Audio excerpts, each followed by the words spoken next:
राधे राधे मेरे प्रिय साथियों, आप सभी लोग जानते हैं कि नवरात्रि में सभी लोग अपने घरों में कन्या पूजन करते हैं, कन्या भोजन करवाते हैं। और हमारी वार्तालाप में अक्सर इस प्रश्न के बारे में पूछा जाता है कि कन्या पूजन हमें कब करनी चाहिए, कितनी कन्याओं को बुलाना चाहिए, कितने साल की कन्याएं बुलानी चाहिए, उनका क्या खिलाएं और भेंट में क्या देना चाहिए, कन्या पूजन कैसे करना चाहिए। सारी अद्भुत जानकारी आपको इस वीडियो में हम देने वाले हैं। देखिए मेरे प्रिय साथियों, शारदीय नवरात्रि के 9 दिनों में माता रानी को प्रसन्न करने का सबसे सरल तरीका होता है कन्या पूजन। और कन्या पूजन को आपको सही तरीके से करना चाहिए।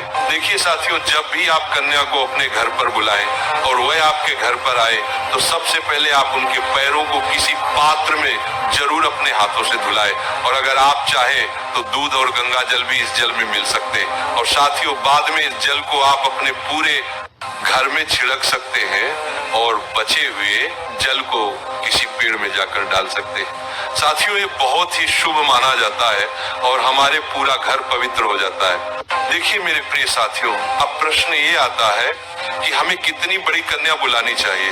तो महाराज, आपको छोटी से छोटी कन्या बुलवानी चाहिए, जैसे 2 साल की बच्ची हो या 5 साल की बच्ची हो।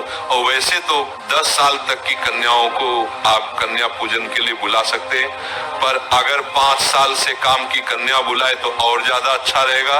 अब अपने जैसे ही उनके पैर धो दिए, उसके बाद में आप सभी कन्याओं को टीका लगाएं, उनको अक्षत भी लगाएं और लाल चुनरी उड़ाएं। मेरे प्रिय साथियों, अब आपको उनको भोजन करवाना है और महाराज ध्यान रखना है कि भोजन में आपको लहसुन प्याज का प्रयोग नहीं करना है। और इसके अलावा कन्या भोजन में खीर पूरी या हलवा जरूर होना चाहिए। और उन्हें आराम से भोजन करने दें, खुशी से भोजन करने दें और उनको जिस चीज की जरूरत हो उनके बोलने से पहले कि उनको थाली में रख दें। और साथियों, जब कन्या भोजन करने के बाद आप उनके हाथों में कुछ भेंट जरूर दें। वैसे कुछ अनाज दिया जाता है, आप चाहे तो एक पन्नी में गेहूं या चावल कोई भी एक अनाज को रखकर सभी कन्याओं को जरूर दें।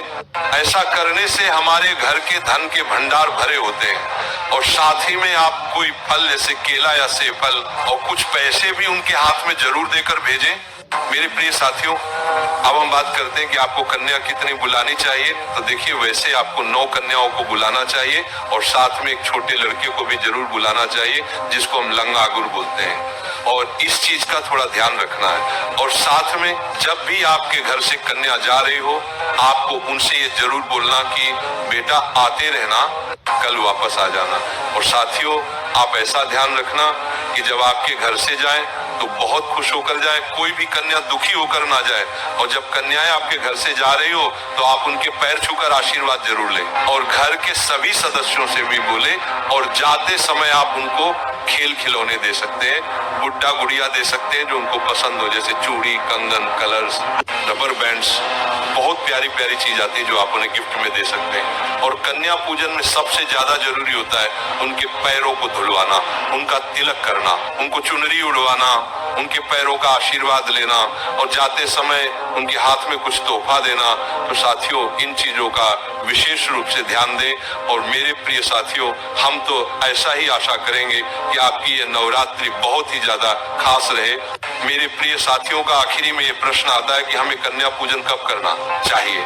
तो देखिए साथियों, विशेष रूप से नवरात्रि के 9 दिनों में से आप किसी भी एक दिन कन्या पूजन करवा सकते हैं, आपको पूरा फल मिलेगा।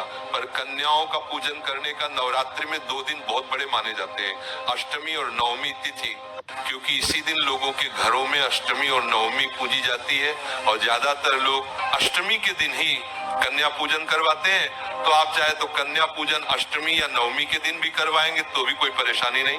बाकी 9 दिनों में से किसी भी एक दिन कन्या पूजन करें, कोई परेशानी नहीं। और कन्या पूजन आप किसी भी दिन सुबह 8 बजे से दोपहर 12 बजे के बीच में हो जानी चाहिए, क्योंकि यही शुभ मुहूर्त होता है। तो मेरे प्रिय साथियों, अब हम आशा करते हैं कि आपको आपके सभी प्रश्नों का जवाब कन्या भोजन से जुड़ा हुआ मिल गया होगा। पर अभी भी आपके मन में अगर कोई प्रश्न बचा हुआ है तो वह आप हमसे कमेंट करके पूछ सकते हैं। और आप हमारे चैनल को कब सब्सक्राइब करें